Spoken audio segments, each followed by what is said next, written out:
করলেও বলা হয়ে যায়। আমি আজকে ভেবেছিলাম যে সুযোগ পেলে আমি কিভাবে এই এই রঞ্জিত পোদ্দার, আজকের রঞ্জিত পোদ্দার হয়ে উঠেছি, কি কি ট্রাবলের মাঝখান দিয়ে গিয়েছিলাম সেইগুলো বলতে পারতাম, কিন্তু আমাদের সময় খুব কম, আমরা করব না। আমি শুধু তোমাদের ধন্যবাদ দিতে চাই। আমি আগেই তোমাদের কি বলে যে তোমাদের ভালোবাসার ভাইবস আমি তোমাদের সাথে যখন কাজ করেছি তখনই আমি পেয়েছি। আবার আলাদা করে যখন এরকম একটা আয়োজন তোমরা করলাম তখন আরো রেডি হয়ে গেলাম তোমাদের কাছে। আমি বিশেষ করে গতকাল থেকে আমি কিন্তু ইমোশনালি খুবই শক্ত একজন লোক, মানে আমি সহজেই ভেঙে পড়ি না, এটা আমার মধ্যে নাই। বা অনেক সময় আমি দুশ্চিন্তাগ্রস্ত হয়ে পড়ি না সাধারণ সমস্যায়।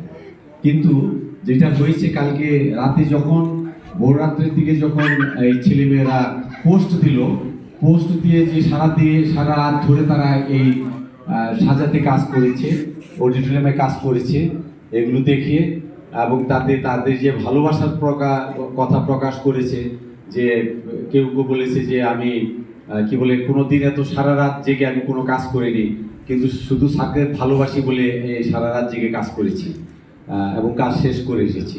তো তখন থেকে আমার মনটা কিন্তু একবার সিক্ত হয়ে আছে।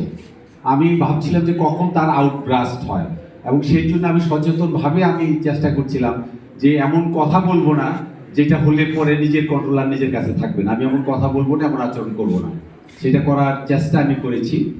তো আবারও বলতে চাই যে তোমাদের ভালোবাসায়, শ্রদ্ধায় আমি সিক্ত। এই কথা সারা জীবন আমার মনে থাকবে যতদিন বেঁচে থাকি। এই যে ভালো ভালো স্মৃতিগুলো তোমাদের সাথে, আজকে সভাপতিদের যে স্মৃতিগুলো, সেগুলো নিয়ে আমার সময় ভালো কাটবে এটা আমি মনে করি। আর আমি যেহেতু ঢাকা শহরেই মূলত থাকবো, আশা করছি তোমাদের সাথে কখনো না কখনো দেখা হয়ে যাবে। আর এই কলেজে তো আমি আসবই, আমি ট্রেনার হিসেবে বিভিন্ন সময় কলেজে আমাকে আমন্ত্রণ জানানো হবে ক্লাস নেওয়ার জন্য, তখন আসবো। তাছাড়াও আসবো কলেজে যে জার্নালটা, কলেজ কর্তৃপক্ষ আমাকে বলেছেন যে এই বছরের জার্নালটাও তুমি প্রকাশ করে দিয়ে যাবা ডিসেম্বর পর্যন্ত। তার মানে তো আমার আশাটা এক প্রকার আমন্ত্রণ থেকেই গেল কলেজ থেকে।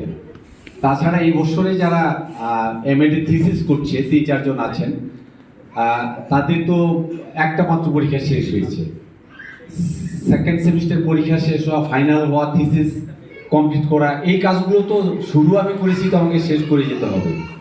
তো তার মানে হলো যে আমি আছি তোমাদের সাথে আরো বেশ কিছুদিন, অন্তত ডিসেম্বর পর্যন্ত বটে, তারপরেও দেখা হবে। আর ঢাকা শহর ছোট, বাংলাদেশই ছোট, যেখানেই যাই না কেন প্রত্যেকের সাথে প্রত্যেকের দেখা হয়ে যাবে কখনো না কখনো। তো আমি তোমাদের এই আয়োজনের জন্য কৃতজ্ঞতা জানিয়ে, তোমাদের ধন্যবাদ জানিয়ে আমি আমার বক্তব্য শেষ করতে চাই।